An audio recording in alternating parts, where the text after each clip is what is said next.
Olá, hoje Tudo. temos connosco a Leila, que nos vai falar sobre FIRE, já vamos perceber o que é, literacia financeira e investimentos. A Leila fez questão de dizer que não é uma geek, e que vai partilhar só a sua experiência, mas como eu digo sempre, acho que aprendemos tanto com pessoas que já têm um conhecimento muito aprofundado, como com pessoas que estão um ou dois passos à nossa frente. Uma coisa, uma ressalva. Isto é, em 3 episódios, é o segundo em que falamos de alguma componente de investimentos. Falámos do primeiro de cripto, também noutra vertente. Isto não vai ser um canal de investimentos, mas é algo que, entre geeks, todos nós pensamos um bocadinho nisso e pensamos um bocadinho como é que temos um hack ou uma forma de conseguir controlar mais a nossa vida financeira.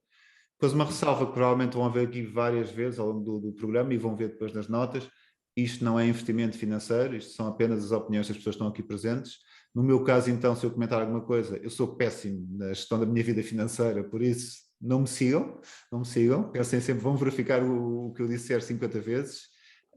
E dito isto, Leila, força.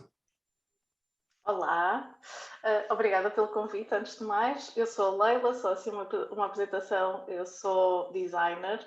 Eu vi nos episódios anteriores e gostei muito da forma como o Filipe se apresentou, a dizer não sou interessante, eu sinto a mesma coisa, sou interessada por várias coisas, mas o que eu faço na vida é design. Tenho uma empresa também de um estúdio de design de produto, que é a Major. Conheço o Gustavo já há muitos anos, nós trabalhamos juntos. E eu acho que também um bocadinho de, estás a dizer que nestes 3 episódios, 2 deles já são de literacia financeira e investimento, é também porque nós somos amigos. Aliás, eu e o André falamos muito sobre investimentos com perspectivas completamente diferentes, mas que é bom ter amigos com quem falar sobre estas coisas, porque às vezes é um caminho um bocado isolado. Pronto. Tendo esta introdução, eu vim falar um bocadinho daquilo que eu ando a estudar nos últimos anos mais a fundo. Eu, durante a minha carreira, sempre estive ligada a projetos da área financeira, quer no Impact Express, quer na Seeders, e é uma área que eu gosto bastante, o tópico das finanças pessoais e da literacia financeira. E ultimamente, eu já conhecia o conceito de FIRE há bastante tempo, mas ultimamente tenho-me interessado mais por isso, e por tópicos de independência financeira em geral.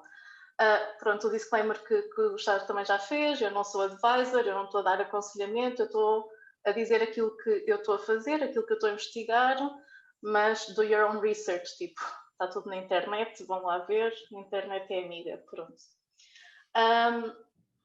O que é independência financeira?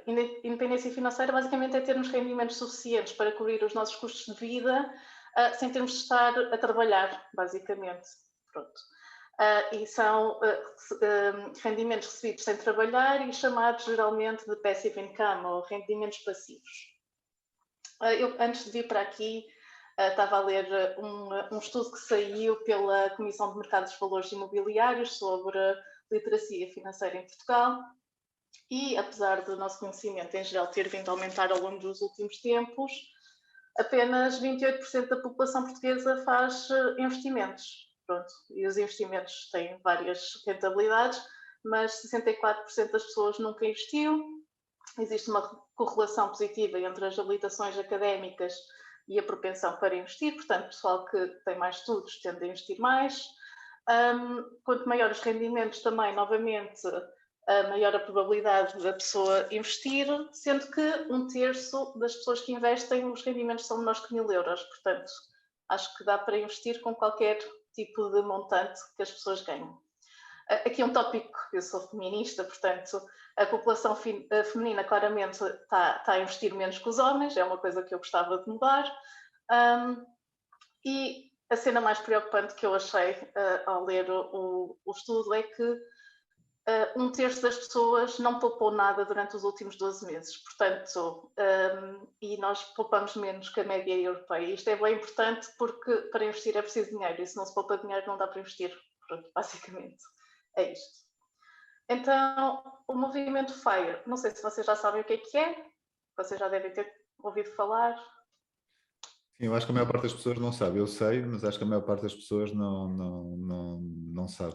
Eu só ouvi falar, pronto. Portanto, explica-me tudo. Ou Então, explica-nos tudo. Eu vou tentar explicar aquilo que eu sei, não é? Portanto, o FIRE stands for Financial Independence and Retire Early, não é? Que em português é qualquer coisa como independência financeira e reforma antecipada, e é um movimento que começou por volta dos anos 2000, em vários blogs, em vários livros, muito popular entre millennials. E aqui, o objetivo do FIRE é basicamente maximizar a taxa de poupança de forma a conseguir alcançar independência financeira. Não é? Então, maximizar a taxa de poupança pode ser através da redução dos gastos ou do aumento de rendimentos. Muita gente que conhece FIRE ouviu falar daqueles casos extremos de pessoal que não gasta dinheiro nenhum, que é super avarento e que tem um estilo de vida que ninguém quer ter. Mas existem dois lados desta equação, portanto não é preciso uma pessoa realmente não viver para depois se reformar. E a independência financeira é ter a liberdade para escolher se queres trabalhar ou não, pronto. E a independência financeira, cada pessoa pode ter o seu prazo, quando é que quer ou quando não quer se reformar. Para mim, pensar que em Portugal a idade legal da reforma neste momento são 66 anos e 7 meses, e eu ter que trabalhar até essa idade, pronto, dá-me uma coisinha má, não é? Ninguém merece, eu gostava de fazer outras coisas com a minha vida, talvez continuar a trabalhar, mas não necessariamente ter que trabalhar para ter um salário, pronto. Qual é que é o modelo do FIRE, basicamente? Então, é gastar menos do que se ganha e investir a diferença, básico, não é difícil. Em números gerais, o que eles dizem é que para tu conseguires a independência financeira, tens que ter anualmente ou num bolo do teu portfólio de investimentos 25 a 30 vezes o valor das tuas despesas anuais. Isto porquê? Porque se tu te reformares e durares mais 30 anos e se tu levantares esse dinheiro a uma taxa que eles dizem, a taxa base são os 4%, tu consegues ter dinheiro para pelo menos 30 anos de tirar dinheiro do teu portfólio e viver já à custa do teu portfólio. Até agora tudo tranquilo, tudo certo. Então, os princípios são fáceis, é gastar menos do que se ganha e aquilo que eu estava a dizer do relatório, do estudo sobre os hábitos dos portugueses, que é onde eu tenho mais preocupações e do facto do pessoal não poupar, é que a taxa de poupança tem um impacto muito significativo no tempo que se demora a atingir o FIRE. Portanto, a percentagem mensal ou anual daquilo que eu poupo vai mudar em muito quando é que eu vou atingir essa liberdade financeira. Então, só para termos assim uma ideia, se eu poupar 10% dos meus rendimentos, demoro 9 anos de trabalho para poupar para um ano de despesas, não é? Se eu poupar 25%, demoro 3 anos, se poupar 50%, demora um ano, e se eu poupar 75% dos rendimentos, demoro 4 meses a pagar um ano de despesas. Portanto, quanto maior a poupança, muito menor fica o tempo que eu demoro a atingir o FIRE. Pronto. Agora, poupar só não chega, porque se eu poupar e não puser esse dinheiro a render, não vou ter o dinheiro suficiente para me reformar. Para mim, o meu objetivo não é reformar, mas pronto, aqui no FIRE é.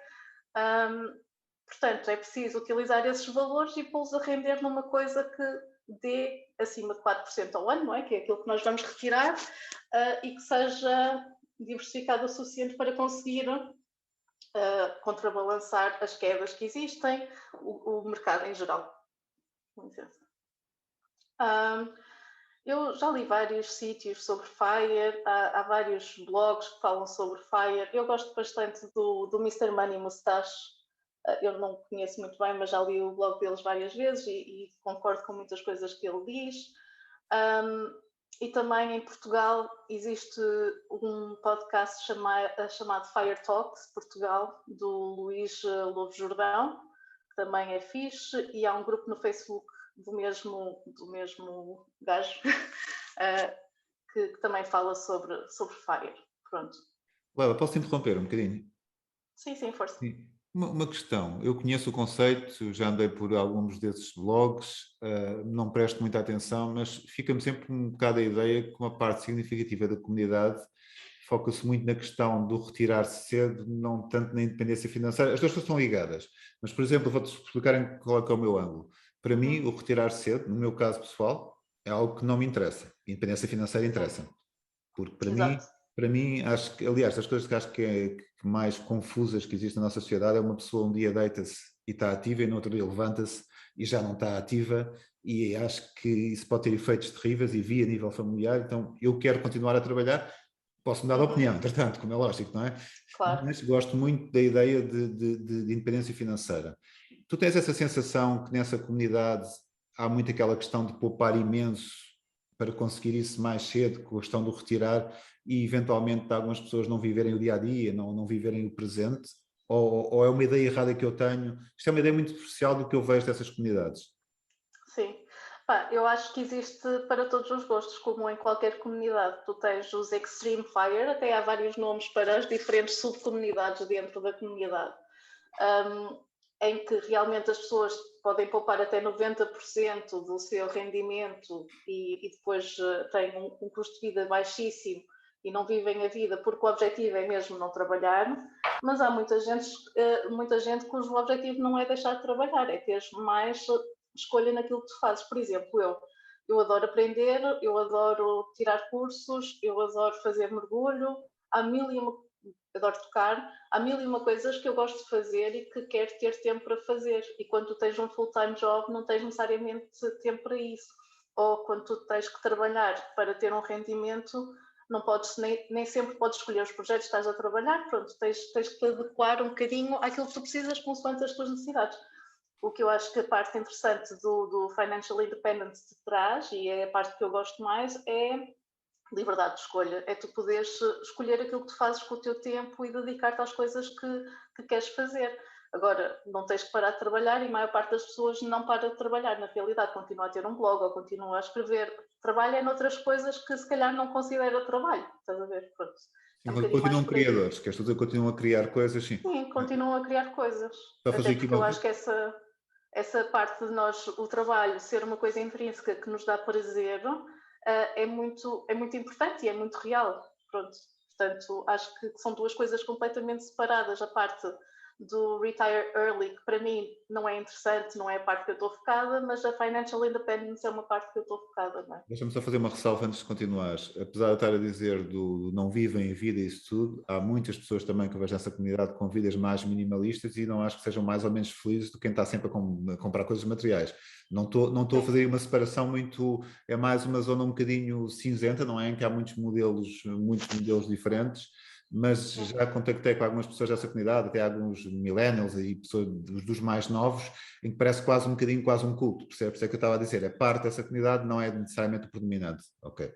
Sim, e repara, o FIRE tem várias críticas, não é um movimento que toda a gente gosta, não é? Mas eu acho que é daqueles movimentos em que é muito white tech bros que fazem, não é? Portanto, é um público-alvo muito específico, depois de gajos que vão ter blogs ou que vão ter e-books e cursos e coisas assim a vender ao mesmo target audience.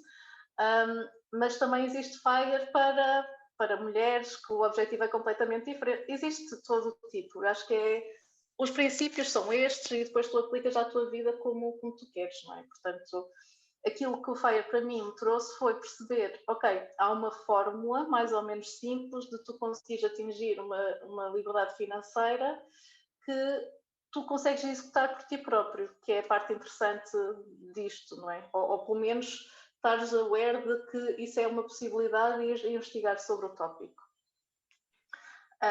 Mas pegando também nesta parte, estás a falar do trabalho e o trabalho ser uma fonte de prazer, eu queria falar sobre um podcast que vi a semana passada, ou há 2 semanas, e que para mim fez todo o sentido e que bate muito certo com isto, do Financial Independence.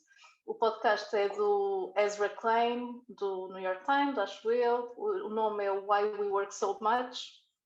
E basicamente esse podcast está a entrevistar um antropólogo chamado James Sussman, que passou 30 anos a viver e a estudar uma das últimas comunidades de hunter-gatherers, de caçadores-coletores, no sul de África, ali Namíbia e Botsuana. E aquilo que ele chegou à conclusão foi que eles trabalham 15 horas por semana para conseguirem subsistir, não é?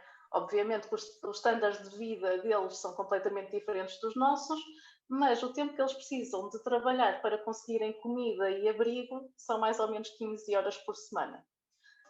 Isso comparado com a nossa vida, não é? Que o mínimo são 40 horas, mas há pessoal a trabalhar 60, 80, whatever, the sky is the limit, é uma diferença substancial.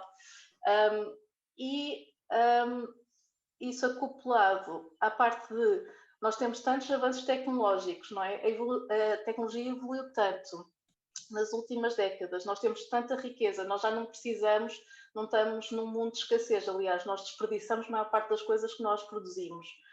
Portanto, eu não percebo porque é que nós precisamos trabalhar tanto para conseguir subsistir. Pronto.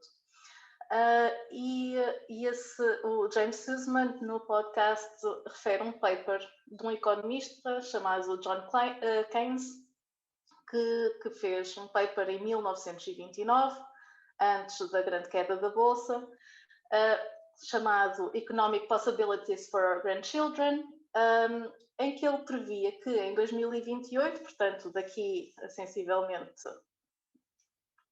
14 anos, 15 anos, não sei, pronto. Matemática ótima. Que as pessoas só precisariam de trabalhar 3 horas por dia para conseguirem subsistir. Nós íamos ter tanta riqueza que ele previu que a economia global ia crescer 7 vezes e que nós íamos ter tantos avanços tecnológicos que o horário de trabalho iria reduzir das 40 horas semanais para as 15 horas semanais e que mesmo isso provavelmente era muito tempo para trabalhar, dado que não era preciso, porque a economia está em constante crescimento. E previu que o problema que nós iríamos ter era saber o que fazer com o nosso tempo de lazer, ou seja, ele fazia uma correlação até com as donas de casa de pessoas abastadas que de repente viam-se com muito tempo livre porque já não tinham que fazer tarefas e que tinham uma crise de identidade e um nervous breakdown porque não sabiam o que fazer com o seu tempo livre. E então ele fez estas duas previsões, que é, vamos trabalhar 15 horas por semana e o pessoal vai ter todo um nervous breakdown, porque não sabe o que fazer com o tempo.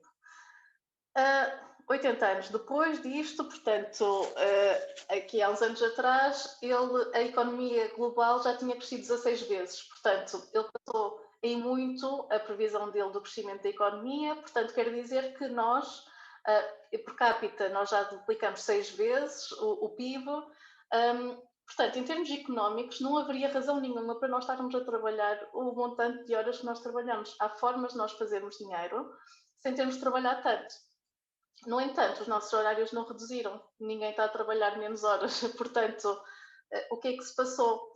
E eu achei muito interessante a relação que depois o James faz com o que é que aconteceu nos últimos 100 anos para fazer com que só a evolução da economia não fosse suficiente para nós trabalharmos menos. E o que aconteceu foi a criação de desires. Portanto, nós estamos numa cultura em que cada vez mais nós temos que competir por status e eu ter coisas faz com que eu tenha um status maior e vivemos numa cultura de hustle, esta cultura de eu tenho que trabalhar e tenho que dar o litro e tenho que estar no top e pronto. E então, basicamente, nunca as pessoas ricas trabalharam tanto como trabalham agora, não é? Os reis antigamente não trabalhavam tanto como trabalha, se calhar, o Elon Musk ou o Jeff Bezos. Portanto, houve aqui um shift muito grande da forma como nós olhamos para a riqueza e para o trabalho. Eu achei isto super interessante. Portanto, isto para dizer que... Eu agora vou-me calar porque estamos a discutir um tema que eu gosto muito e teria muita coisa para dizer agora, não necessariamente para contrariar, até porque eu acho que muitas pessoas, o problema delas com as horas de trabalho é a forma como veem o trabalho, com a quantidade de interrupções que têm durante o dia.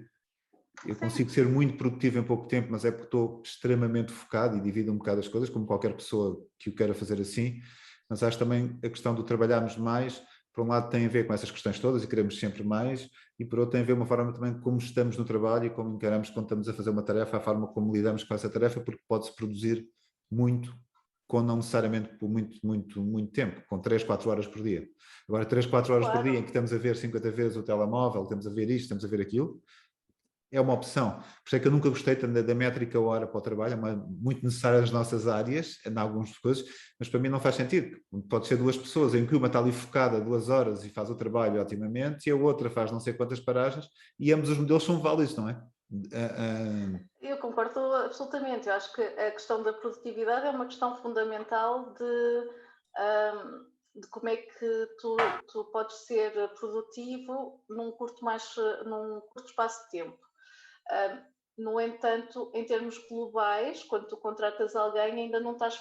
Agora, na gig economy, não é que há muitos mais freelancers, isso já é normal, tu podes pagar a hora, ou tu já percebes que estar 8 horas no trabalho não quer dizer que vais ter 8 horas produtivas, mas eu acho que isso não resolve os dois problemas, ou seja, mesmo se tu tivesses. Aliás, eu vi outro estudo, eu já não me lembro que empresa foi feito nos Estados Unidos, em que eles reduziram o tempo de trabalho para 30 horas semanais e a experiência estava a correr super bem, estavam a ser mais produtivos, os funcionários, estava toda a gente mais contente. No entanto, os empregados acabaram por pedir para voltar para as 40 horas semanais porque queriam ganhar mais comparado com os amigos. E há muito isto, o Dan Ariely também fala muito desta cena irracional de, se tu tiveres a hipótese, ou dando a hipótese de tu ganhares 100 mil, mas o teu amigo ganhasse a 150 mil, ou tu ganhas 50 mil, mas o teu amigo ganha 30 mil, tu vais escolher o ganhar 50 mil, apesar de ser menos de 100 mil, mas tu precisas de ter esta noção de superioridade. Pode ser inconsciente, mas ela existe lá. Portanto, acho interessante isto. E acho interessante esta coisa dos desires, não é? Constantes que nós temos e como é que isso afeta as decisões que nós tomamos. Acho que temos que marcar uma conversa futura sobre este tema, porque agora vou-me conter para conseguir apresentar o resto, porque isto daria para Sim, isto eu também estou quase a terminar, depois podemos falar dos tópicos todos. Eu só estou a dar aqui lenha para a fogueira.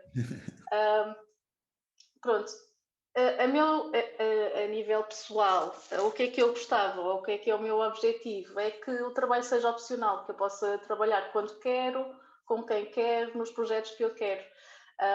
E, portanto, para isso o que eu fiz foi definir diferentes objetivos financeiros, não é, para os próximos anos, com diferentes timelines e com diferentes prazos. E eu acho que isso é importante perceber, porque dependendo de onde cada um está na sua journey de independência financeira, aquilo que tem que fazer é muito diferente, não é?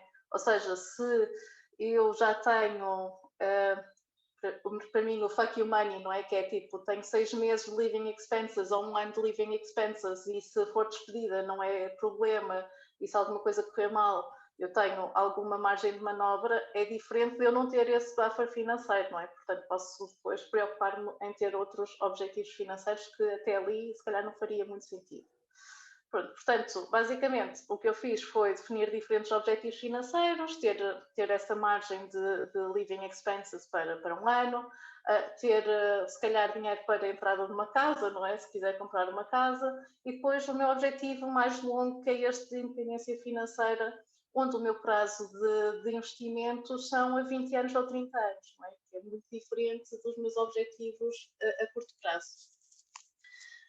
E aqui o que eu tento fazer, ao contrário do André, nós temos abordagens muito diferentes de investimento, é que eu não quero estar atento às trends, eu não quero ter que estar a olhar para gráficos, eu não quero fazer trading, eu não quero comprar stocks, eu quero ser o mais lazy possível naquilo que eu faço e receber dinheiro. É basicamente isso. E, portanto, há um conceito no mundo financeiro que é o simple portfolio, em que tu podes ter com 2 ou 3 fundos bons retornos, um risco balançado e conseguires ter o teu investimento a crescer sem tu teres que fazer nada. Basicamente, vais mandando para lá dinheiro, o dinheiro vai crescendo, vai diminuindo consoante o mercado e tu estás bem. Pronto. E isso basicamente quer dizer que, ao contrário do que eu fiz até agora, que fui sempre uma pessoa que poupou e tentei sempre poupar uma boa quantia, mas nunca tinha investido. O ano passado comecei a investir e é uma diferença substancial, porque Isto é ridículo, eu ainda não tenho todo... Aliás, eu sou uma pessoa cautelosa, sou um bocado... Não sou portuguesa, tipo risk adverse, completamente lá em cima, mas também não gosto de meter em grandes filmes. E então pus só uma parte do meu dinheiro neste tipo de investimentos, até porque isso é o que se faz, não é? Nunca se põe aquele dinheiro que não se está disposto a perder, basicamente.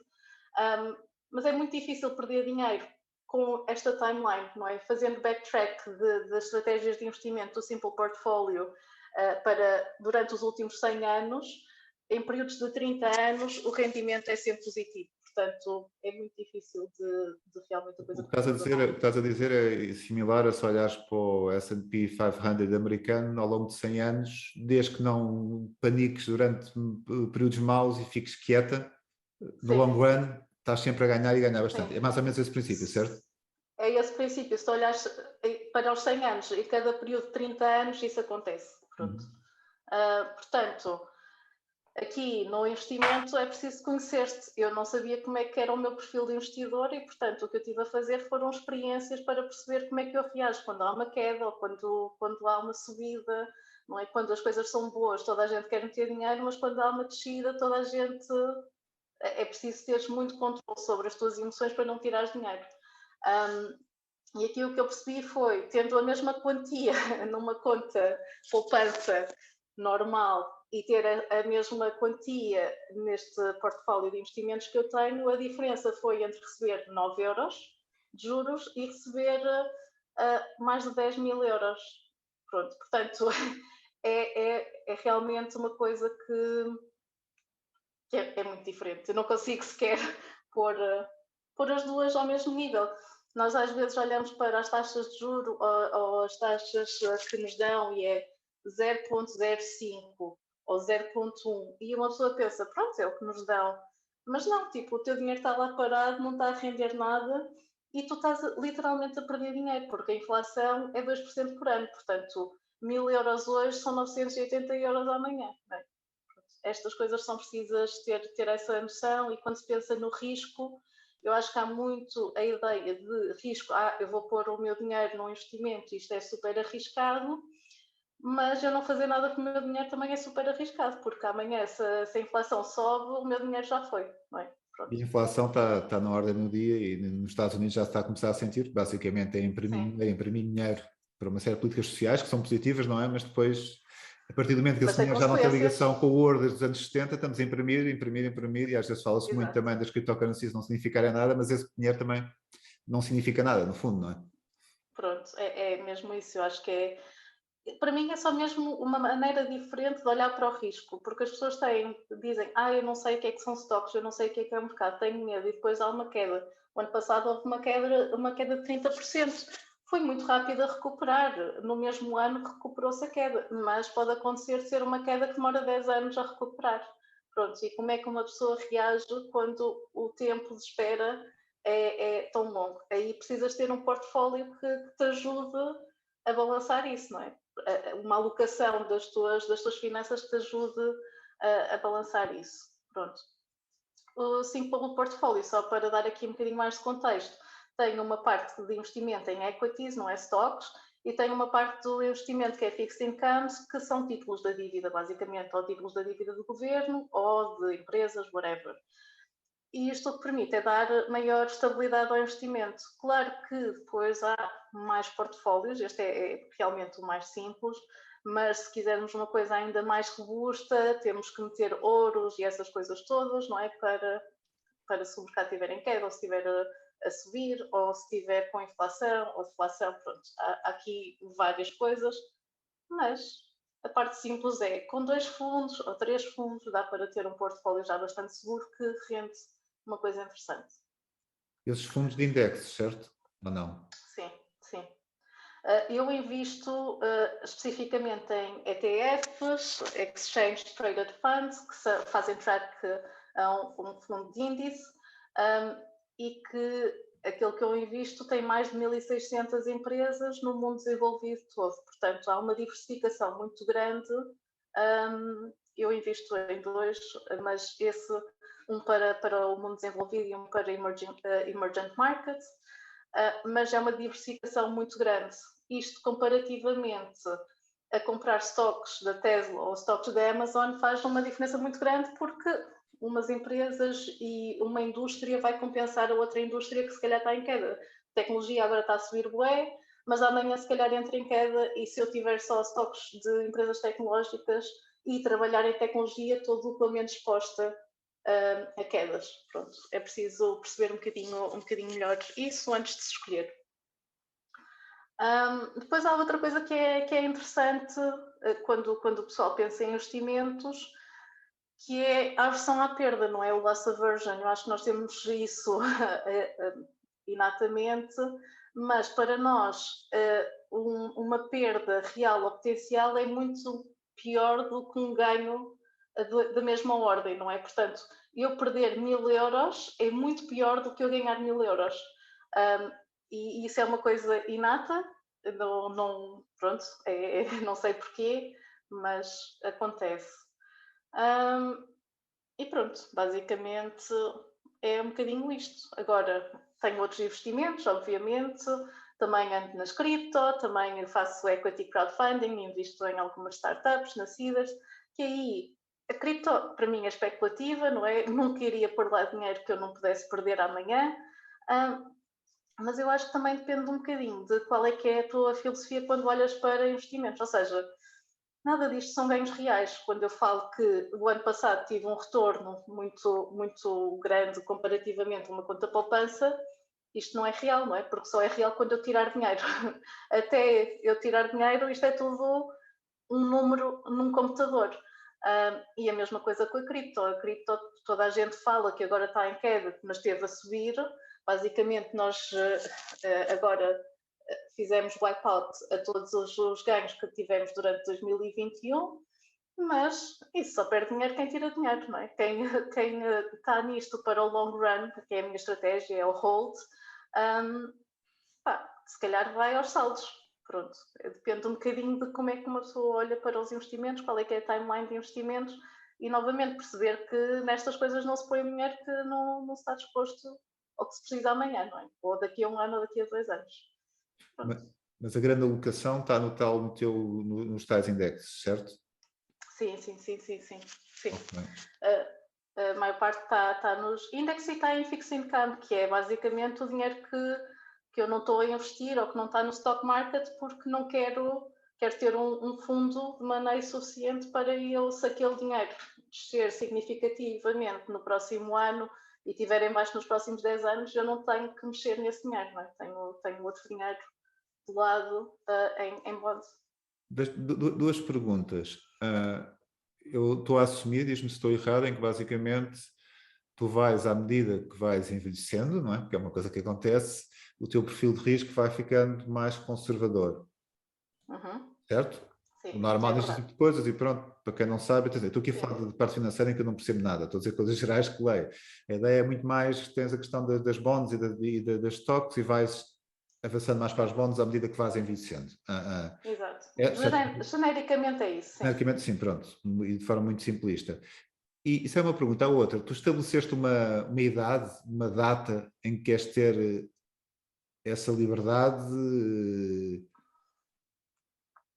Não, na realidade, porque eu não estou a pensar na reforma, não é? Eu não estabeleci uma data para me reformar. A realidade que eu acredito que possa acontecer é que daqui a 10 anos consiga atingir liberdade financeira. Mas atenção, liberdade financeira para aquilo que são as minhas despesas hoje em dia, não é? Se as minhas despesas aumentarem, tudo isto modifica. Se eu amanhã tiver filhos e de repente tenho muito mais despesas, estas contas têm que ser todas refeitas. Portanto, é preciso ter atenção quando se faz as contas, a não fazer as contas só às despesas que tens agora, mas às despesas do nível de vida que tu queres ter, não é? Pronto. E Ricardo, se quiseres, corta uma palavra, porque eu tenho sempre muitas perguntas, já sabes. Estou a ser simpático. Quer dizer, estou a ser simpático, não, estou a ouvir, e também como vocês têm uma relação mais próxima e se conhecem há mais tempo, eu também não quero estar aqui assim a entrar não, muito... estou por aí, não, então... Tu vai. Não esquece, avança. Não, porque assim, eu por um lado, estas coisas fazem-me pensar, apesar de isto serem as Geek Sessions e eu acho que faz todo o sentido e estarmos a aprofundar depois aqui estes detalhes mais técnicos e aí é que entramos na tal geekness. Quando falamos destas questões e de trabalho e daquilo que fazemos, etc., e a dependência ou independência, whatever, mandam-me sempre depois para o outro lado do que é isto realmente do trabalho, o que é trabalho, o que é fazer aquilo que se gosta, sei lá, e a minha cabeça tem andado, apesar de, pronto, estou a ouvir e estou a assimilar e a tirar conhecimento daquilo, Leila, que estás a dizer, mas depois a minha cabeça anda sempre ali, e aquela coisa, aquilo que estávamos a falar ao princípio da reforma, sei lá, eu não...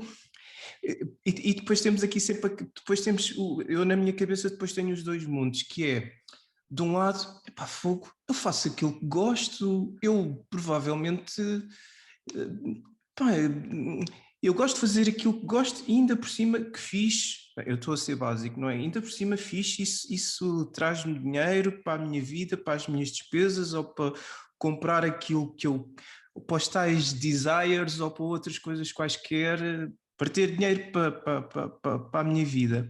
Por outro lado, por exemplo, estamos agora em junho, julho, eu tenho mais ou menos um ciclo anual de férias em agosto, nesta altura do ano. E digo assim, tenho tido estes dias e eu acho que é sempre este ciclo, é sempre assim, é o trabalho, tipo, ali a chegar a uma altura que, pá, eu tenho aqui esta meta e que quero estar livre o mais possível dentro deste tempo que eu determinei para ser o meu descanso e há aqui alguma pressão em termos de projetos, fechar coisas, deixar coisas alinhavadas, como se costuma dizer, para depois não ter impacto disso durante o meu tempo de descanso. E quer dizer, e por um lado eu penso assim, epá, faço aquilo que gosto, espetacular, muito fixe, mas depois por outro lado, sinto muito nesta altura do ano aquela coisa, ai, fogo, pá, já não posso e já não estou a aguentar mais, não é não estar a aguentar mais, epá, mas tanta coisa, mas ok, mas é tal coisa, não é? Mesmo um corredor ou uma pessoa que faz desporto e não sei o quê, pá, quando faz uma prova também chega ao final, por muito que goste de fazer aquilo que faça, de correr, seja fazer...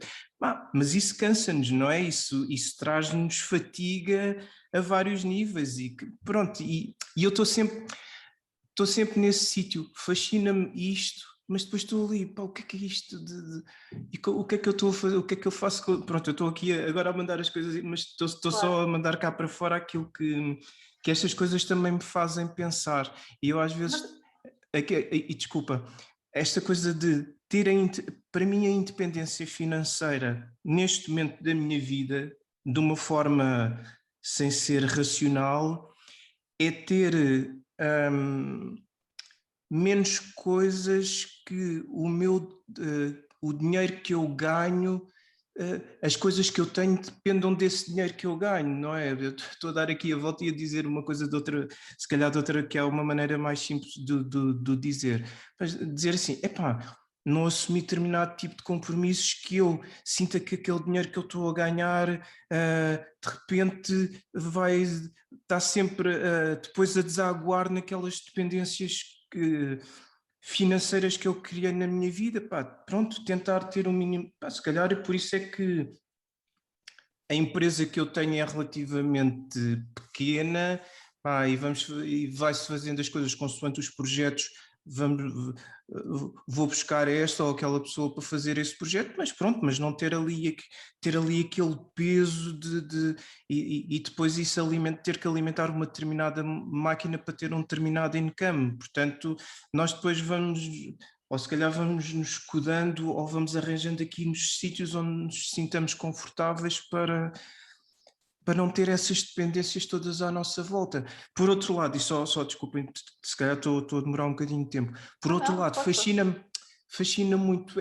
isto, quer dizer assim, ok, pá, eu faço aquilo que gosto, felizmente ganho o meu dinheiro, não é? O meu trabalho, o retorno do meu trabalho, para além da satisfação pessoal, E eu digo que isso é uma percentagem muito grande das tarefas e dos projetos, do meu trabalho, o retorno que eu tenho em termos de satisfação, isso paga muito daquilo que o trabalho me traz.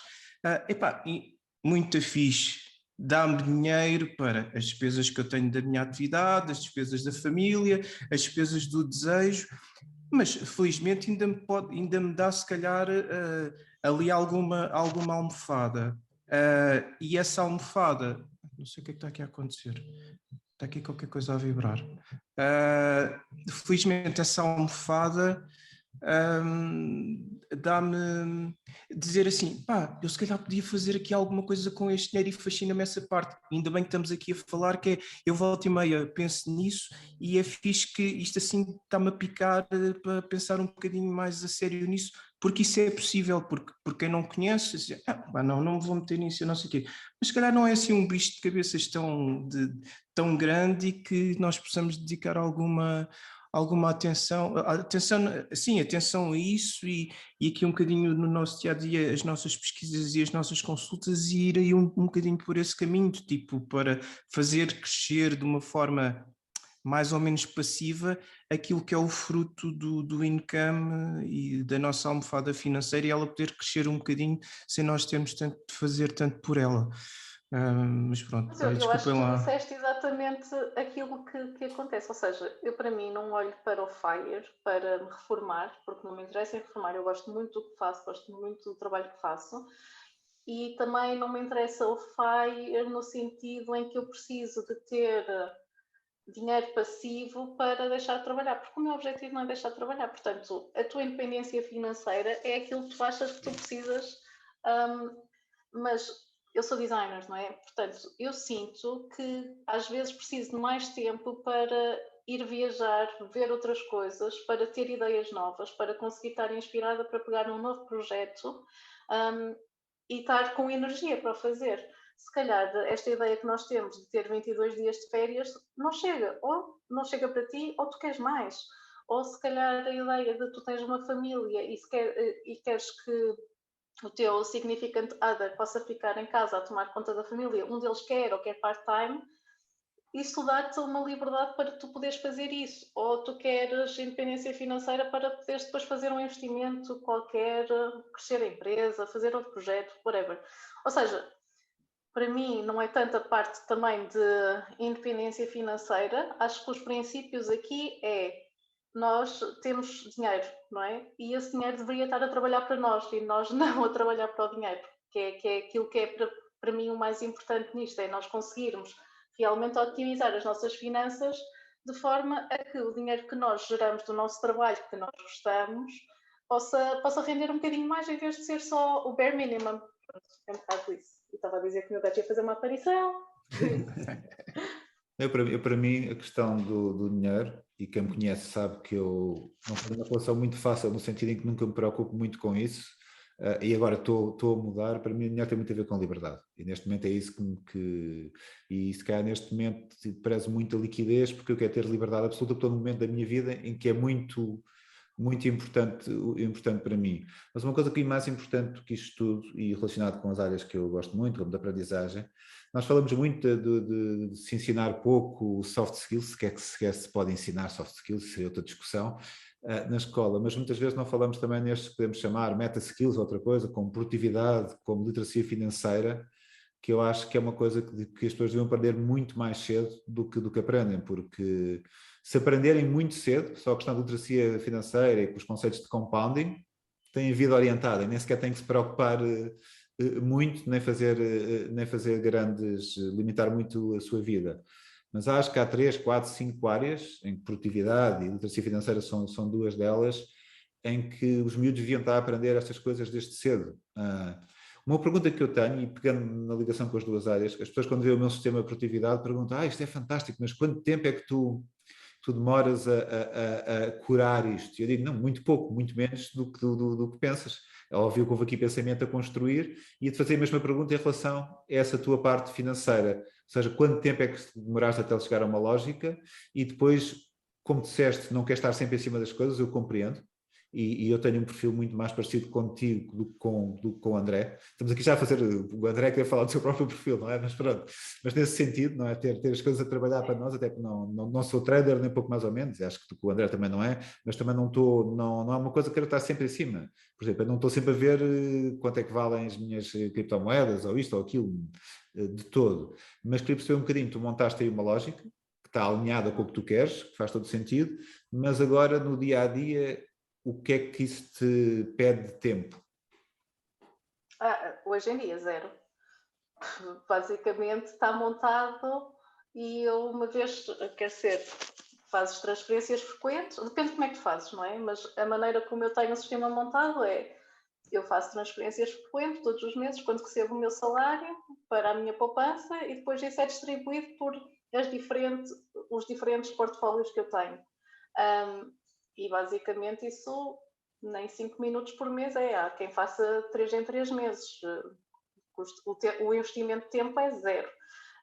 Uma vez por ano tenho que olhar para o portfólio e fazer ajustes, não é? Porque o meu portfólio é baseado em percentagens que eu tenho em cada ativo e, portanto, eu quero manter essas percentagens porque isso é o que faz com que o meu nível de risco esteja onde eu quero que esteja. Para montar o sistema demorei bastante tempo, eu já tinha a parte de poupança, não é? Portanto, ainda não tive que mudar muitos hábitos. Eu acho que a maior parte do pessoal, o que custa mais é montar o hábito de poupar do que necessariamente o hábito de investir. Depois o salto não é assim grande coisa. Em vez de ir para uma conta, vai para outra. Demorei muito tempo a investigar, porque eu não conhecia nada, não é? Portanto, ainda tive uns meses bons a ler sobre o assunto, a ver vídeos, a perceber quais é que eram as diferentes hipóteses, a perceber aquilo que se adequava ao meu perfil de risco. E aqui uma das coisas que eu senti foi, eu tive muita inércia no início, porque tinha medo de perder o meu dinheiro, não é? Obviamente. E aquilo que eu acho hoje em dia é, se tu estás com medo de perder, é porque estás a pôr dinheiro a mais. Portanto, tens que pôr um montante em que, ok, eu vou fazer esta experiência, ganhar este conhecimento e quando ganhar este conhecimento e souber que me comporto, vou pôr mais dinheiro ou vou ajustar. Portanto, eu não vejo isto num tudo ou nada, em que eu cheguei ali e disse, toma lá todo o meu dinheiro e agora, good luck, let's see in a year. Não, isso não faz muito sentido. Mas pronto, acho que demorei talvez 6 meses até fechar aquilo que eu queria e atenção que eu ainda não estou onde eu quero. Eu tenho um sistema muito mais complexo do que o que eu quero ter porque muito é legacy, não é? Do que eu tinha antes e dos investimentos que eu já tinha antes em coisas que não geram dinheiro praticamente, em certificados ou whatever, que agora tenho que olhar para isso com os conhecimentos que tenho hoje em dia e perceber se quero reajustar ou não. Mas lá está, acho que aí tu consegues, em pouco tempo, em 1 ou 2 dias, repensar aquilo que tu queres fazer e fazer essa realocação. Pronto, há quem faça em menos tempo, eu demoro algum tempo a pensar nas coisas. Portanto, não é um investimento de tempo muito grande. E costumas estar atento a notícias financeiras e algo do género, ou muito pouco? Como é que isso funciona, além disso? Não, honestamente não quero saber, é tal coisa de aquilo que eu estou a fazer eu sei que vai subir e vai descer e estas variações só parecem muito grandes quando estás a ver um zoom de um dia, um zoom de uma semana. Quando começas a ver um zoom de 1 ano, um zoom de 3 anos, um zoom de 5 anos, essas variações são irrelevantes. O pico que nós tivemos de queda o ano passado, quer dizer, em 3 meses foi irrelevante. Portanto, não tenho essa necessidade de estar a olhar para. Nem quero. Claro que vou atingir o ver. Hoje ganhei ou hoje perdi.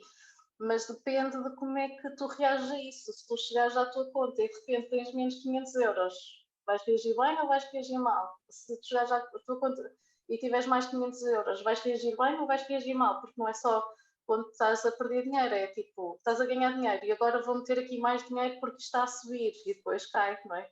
Portanto, depende muito de como é que tu reages àquilo que acontece. Mas cada um vai ver com a frequência que quer. Não é? É por isso que eu não faço trading, era aquilo que eu estava a dizer. Eu não quero estar a olhar para um gráfico todos os dias da minha vida.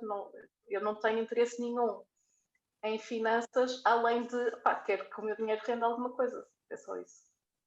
Quando ouço os meus amigos agora que estão a começar a fazer trader, lembro-me sempre, na altura em que eu jogava póquer online, mas eram coisas pequenas, e quando comecei a jogar dinheiro e estava a correr bem, mas depois comecei a pensar um dia, mas espera aí, mas para isto render eu tenho que estar com 4 mesas abertas, X horas por dia, e não sei o que, disse, não quero isto para a minha vida. E quando eu ouço falar agora em trading, penso sempre em estar com não sei quantos ecrãs, porque para mim a questão da gestão do meu tempo, não é? O que é que eu faço com o meu tempo? Yeah. Obviamente conciliando com clientes, isso tudo, mas não ser escravo de uma coisa em que estás ali X horas é importantíssimo, até porque a minha produtividade depende muito do facto de eu poder pegar do que me apetece fazer naquele momento.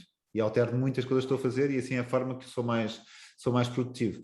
E quando eu assisto agora, eu vejo pessoas que estão completamente obcecadas com o trading e eu quase que já olho para elas e vejo tipo como umas máquinas, como um algoritmo, que estão ali a fazer quase o trabalho braçal de que podia ser feito de outra forma, muitas vezes. É incrível, não é? Atenção, não estou a criticar os traders, é uma profissão, é isso que eu estou a dizer. Para mim seria um pesadelo mesmo. Eu acho que depende muito, se tu achas aquilo interessante e és tipo, estou a curtir, é fixe, não é? Estás a passar tempo naquilo que tu gostas de fazer. Eu não tenho interesse nenhum em olhar para um black screen, não tenho já no MS-DOS, não tinha interesse e agora continuo a não ter interesse, portanto, eu quero é fazer uma coisa e deixar a coisa a correr e voltar daqui a uns tempos e ver como é que a coisa correu. Não é esse o meu foco, porque realmente não tive que fazer nenhum disso. Se tirasse, fazia. Um dos meus problemas, por exemplo, com criptos, é que eu não consigo ter uma estratégia tão passiva como gostaria de ter. Ou seja, se em stock eu consigo ir lá uma vez por ano e depois é só mandar dinheiro com a frequência que eu quero, nas cripto não consigo fazer isso. Eu tinha um bot que eu achei bastante interessante para fazer balancing do teu portfólio, não é? Mas eu acho que aquilo não foi continuado, chama-se HODLBot, e aquilo investe nas 10, 20 ou 30 moedas que estão a render mais, ou com maior market cap. Ou market cap ou com maior rendimento. E ele vai ajustando o teu portfólio automaticamente para seguir as regras que tu queres. Aí eu já tenho algum interesse, que é tipo, mando o meu dinheiro uma vez por mês e ele faz as coisas automaticamente.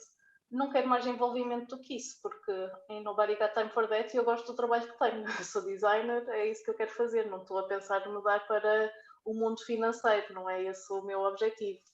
Eu com a parte de cripto, eu estou muito mais fascinado com o mundo do que ver aquilo como um investimento, com o mundo de cripto, porque a quantidade de pessoas inteligentíssimas que está a atrair e as discussões que se têm, para mim é ouvir podcasts altamente técnicos e estou especialmente interessado num conceito, que são os DAOs, as organizações descentralizadas.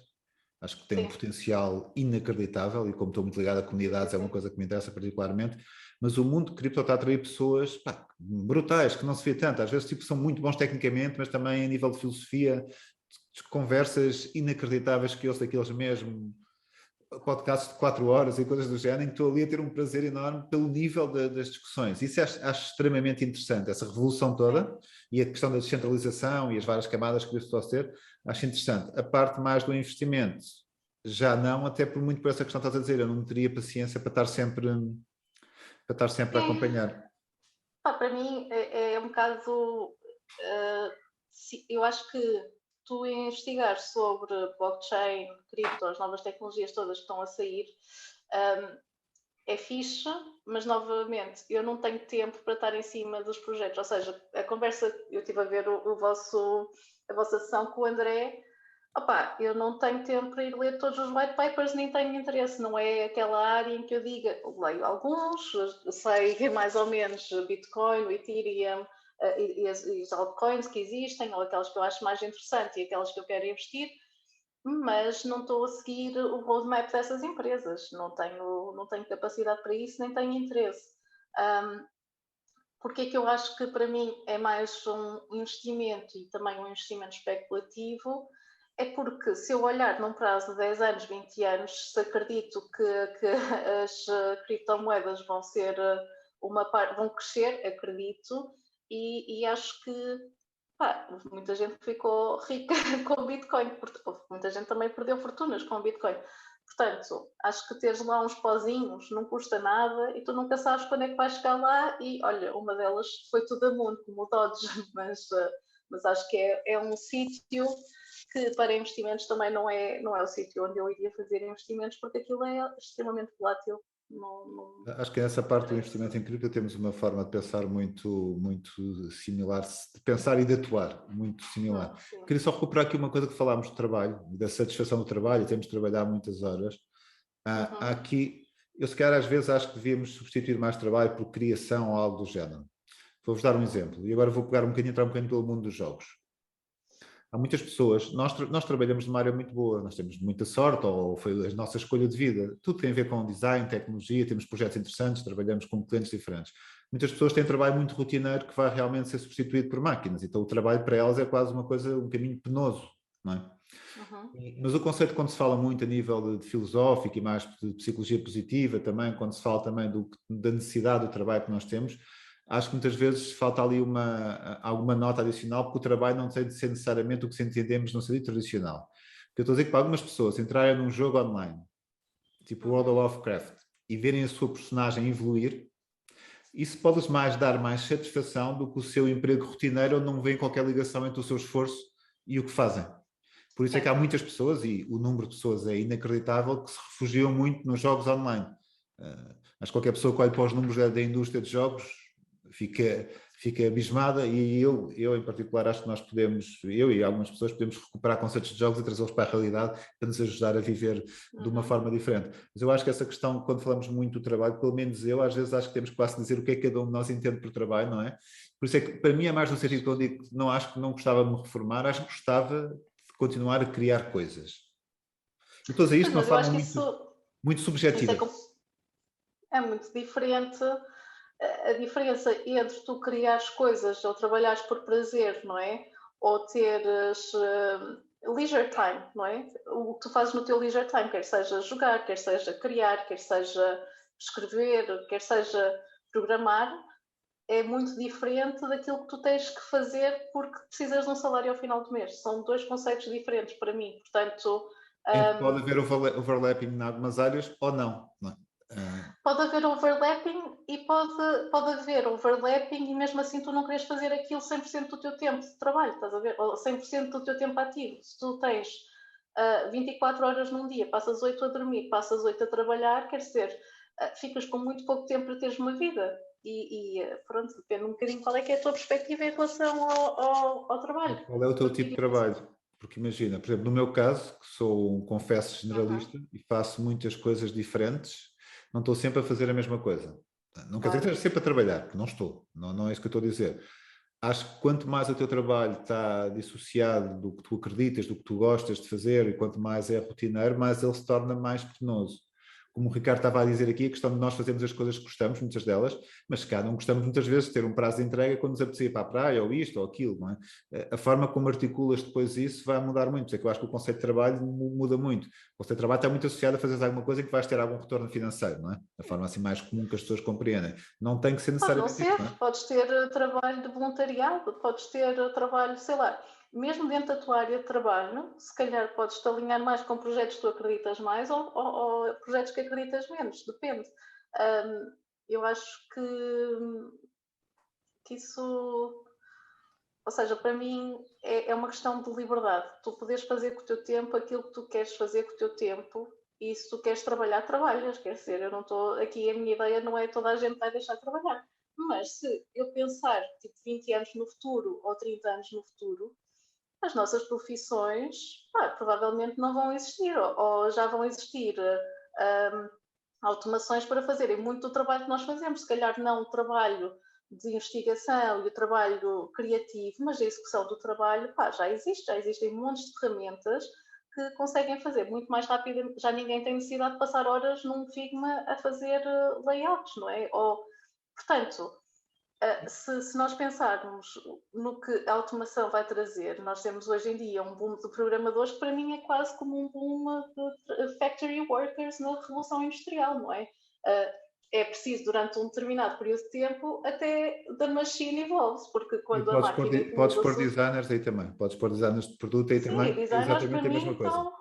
estão exatamente no mesmo sítio. Portanto, eu penso muito que o trabalho que as minhas sobrinhas vão estar a fazer, por exemplo, ainda não foi inventado. A profissão que elas vão ter provavelmente ainda não foi inventada, assim como a profissão que eu tenho não tinha sido inventada quando eu estava na escola, estás a ver? Portanto, nós vamos ter que nos adaptar e nós vamos nos tornar obsoletos a certo momento da nossa vida. Portanto, ou nós conseguimos ter outras skills e encontrar novas formas de fazer coisas e continuarmos relevantes, ou então muito difícil. E tens a cena de cada vez que ficas mais bem, mais difícil é ser contratado. Portanto, há várias questões aqui que para mim fazem com que tu teres liberdade, possibilidade de escolha e independência é só um ponto a teu favor. Depois o que tu fazes com isso é contigo.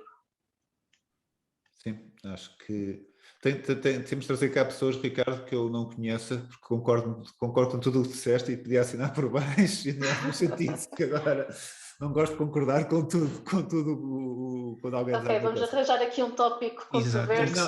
Mas para fechar, uma coisa que por acaso importante, tu tocaste aqui, eu acredito, quando falas de programadores, ou mesmo para designers, eu falo muito com miúdos mais novos, que têm que desenvolver muito mais o seu pensamento crítico, a parte conceptual, porque é isso que os vai diferenciar de máquinas, e muitos estão muito naquela ideia de design de produto e sempre com o design system, que são mais do que necessário, todos trabalhamos nisso, todos trabalhamos, mas no fundo quase estamos a preparar o trabalho para as máquinas, estamos a routinizar o trabalho para as máquinas, não é? Que nos vão substituir. Completamente. O que é perfeitamente normal e o que é bom, e o que digo muito aos miúdos mais novos quando pedem essa coisa, tudo bem, faz esse trabalho, passa por esse percurso, todos passamos, é importante, mas vai também afinando aqueles skills que não são replicáveis, tipo por máquinas, não são routinizáveis, não é?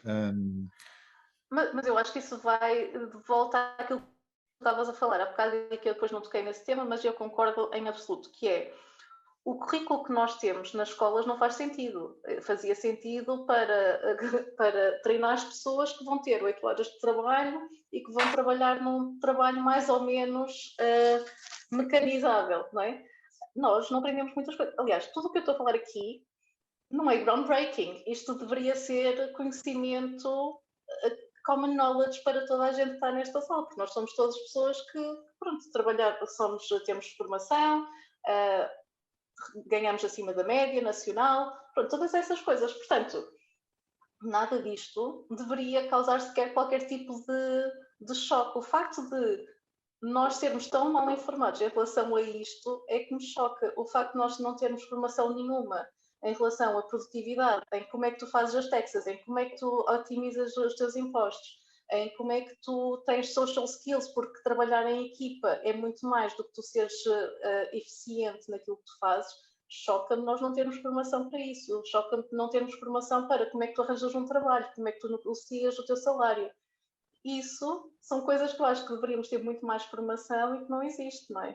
Portanto, e aí adiciona também o aprender a aprender. Mesmo num sistema que está completamente partido, em que é muito com base na memorização passar testes, já que tem que fazer isso, há uma série de técnicas que são até muito simples de aprender, que vão fazer com que percam metade do tempo para fazer isso. Ou quando tem, como nós temos muitas vezes, e trabalhamos com clientes diferentes e áreas diferentes, utilizar um conjunto de técnicas que nos permite ganhar contexto muito mais rapidamente sobre diferentes mundos. E isso é algo que, quando eu vejo muitas pessoas falarem muito, e põe muita ênfase nos soft skills, que eu acho importantíssimo, apesar de não gostar necessariamente do nome, não quero ter uma opinião vinculativa sobre isso, mas para além disso, há skills que são hard skills, mas que deviam também ser ensinados, que são importantíssimos. Claro. Sim, mas eu acho que, por exemplo, seres autodidata e tu saberes explorar... Imagina, eu não tirei nenhum curso financeiro, não é? Eu li uma coisa e de repente fui ler outra coisa e fui procurar outra coisa e fui procurar outra coisa. E se calhar demorei muito tempo até chegar a um sítio onde eu sinto maturidade suficiente para tomar uma decisão. Se calhar se eu tivesse mais skills de como aprender a aprender, podia ter sido muito mais rápido. No entanto, eu já tenho essa vontade própria. Acho que os geeks, em geral, e vocês estavam a dizer que eu também sou geek, têm essa vontade de aprofundar um tema e quando vêm, são curiosos por natureza. Tu não desenvolves curiosidade. Eu acho que tu és curioso e queres saber como é que as coisas funcionam ou não és curioso, não é? Acho que isso é uma skill muito difícil de ensinar. E pronto, acho que... Eu acho que não podes ensinar, mas podes de alguma forma tentar estimular. Por exemplo, numa learning journey que eu estou a desenhar agora para miúdos dos 12 aos 14, aquilo vai começar com expor a muita diversidade, a muitas opiniões diferentes, a uma rede de pessoas que nos vêm trazer novidades para eles depois descobrirem se calhar algum trigger que faz essa curiosidade. E isso é uma coisa que falta muito nas escolas, não é? Até porque muitas vezes não têm acesso a essas redes que nós temos. Porque eu acho que o miúdo, quando descobre alguma coisa que o motiva, ele vai à procura do conhecimento que for necessário. Mesmo que seja matemática e isto, português, se for necessário para o skill, para a coisa que ele quer fazer, ele vai. Tem que ser exposto à diversidade e à experimentação, a conseguir experimentar com coisas diferentes. Por isso é que eu digo, curiosidade eu percebo, quando diz o nascer com ela, mas acho que pode estimulá-la e às vezes a pessoa... Sim, e atenção, há pessoas que têm curiosidade por tópicos completamente diferentes e nunca foram expostos, portanto nem sabem que existem. Daí a questão da diversidade, de um leque muito diferente de coisa. É como a questão da leitura. Assim, porque aquela pessoa não gosta de ler. Eu digo sempre que começa por oferecer alguma coisa que ela goste muito. Se for uma banda desenhada, é uma banda desenhada. Se for um livro sobre a coisa mais perfeitamente inutilizada, porque depois vai descobrir alguma coisa que vai permitir aprofundar, ou não, ou vai continuar a ser super a vida toda e feliz. Isso é problema dela. Ricardo, tu não deves estar... Desculpa, diz. Não, só para dizer que, para além da curiosidade, eu acho que na nossa área acontece muito isso com a criatividade, em que trabalho muito com programadores e os programadores dizem assim, eu não sou nada criativo. Para mim, isso não é de todo verdade. As pessoas são criativas, todas as pessoas são criativas e têm potencial. Nós é que fomos muitas vezes formatados a cortar as nossas ideias logo à partida. Portanto, acho que gostava que houvesse um novo currículo e que houvesse uma reforma muito grande no nosso ensino para que realmente as pessoas pudessem explorar mais os tópicos que lhes interessam. E eu não vejo, neste momento, com os horários que existem e com os currículos que existem, que isso realmente que estejamos a andar nessa direção. O que está a acontecer atualmente, e isso é uma área que eu sigo muito, o que está a acontecer é bom e mau ao mesmo tempo. Estão a surgir muitas formas alternativas de ensino, coisas interessantíssimas, é a parte boa. A parte má é que estão a aumentar cada vez mais as desigualdades sociais. Porquê? Porque os sistemas oficiais não se conseguem mexer a essa velocidade. A maior parte destes projetos são privados. Quem tem dinheiro tem estes projetos. Há projetos giríssimos, até há microescolas em pessoas que se reúnem no mesmo bairro, têm os miúdos em homeschooling, arranjam um tutor e fazem coisas brutais. Quase todos eles são projetos privados. O que está a acontecer é que depois as desigualdades sociais podem aumentar.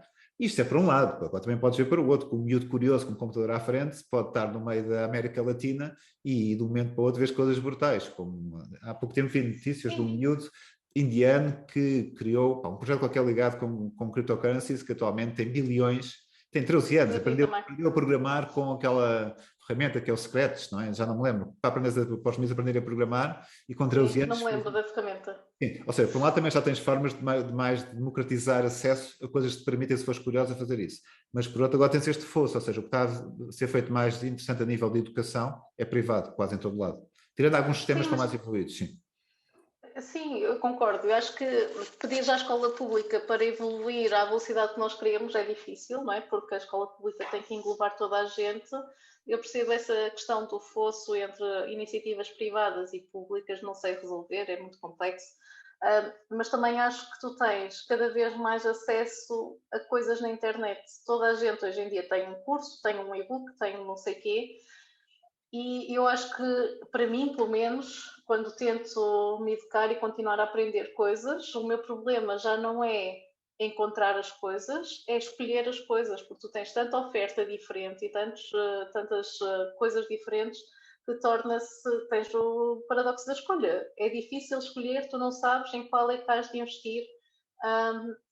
E pronto, e também não existe um currículo feito que se calhar poderia ser em complemento à escola pública para realmente aprender todas estas outras skills que são boas para a tua vida. Mas eu acho que se calhar não é um replacement, é um complemento. Sei lá, como eu andava na música e andava no conservatório, tens outro complemento qualquer, como o pessoal anda no desporto, whatever. Tens esses complementos que podes fazer. Nisso, porque na última semana fui contactado, mas só no sentido de nos conhecermos, por 2 projetos. Um mais ligado ao mundo académico para ser esse complemento e outro de miúdos mais novos para serem esse complemento, perspectivas completamente diferentes. Ou seja, acho que mesmo também já à volta do sistema começam a aparecer isso. Mas pronto, este tema então podemos estar aqui a falar durante horas. Ricardo, não deves querer interromper a conversa, porque se vou acabar eu, já sei que não queres estar a interromper. Nós nos conhecemos bem, mas nós estamos a chegar, aliás, já fizemos 1 hora, certo? Vamos acabar por aqui. Obrigado, Leila. Ora, essa. E estou pronto. no Twitter se quiserem falar, portanto. Assim, depois a Leila depois vai-nos dar um conjunto de links também para adicionarmos aqui às notas do episódio, e também vai estar linkado o Twitter ou o que quiseres para as pessoas te encontrarem. Agradecer o tempo que tiveram aqui para nos aturar, os que estão a chegar a esta fase do episódio. Pronto, eu sou suposto pedir aquelas coisas todas, sigam o canal, não sei o que mais, mas olha, façam o que quiserem e até breve. E só novamente aquele disclaimer, isto não foi aconselhamento, eu também não disse nada específico, mas vão investigar, é só um tópico que é fixe ler e ter alguma noção sobre isto. Ok, obrigadíssimo e até uma próxima. Obrigado. Obrigada.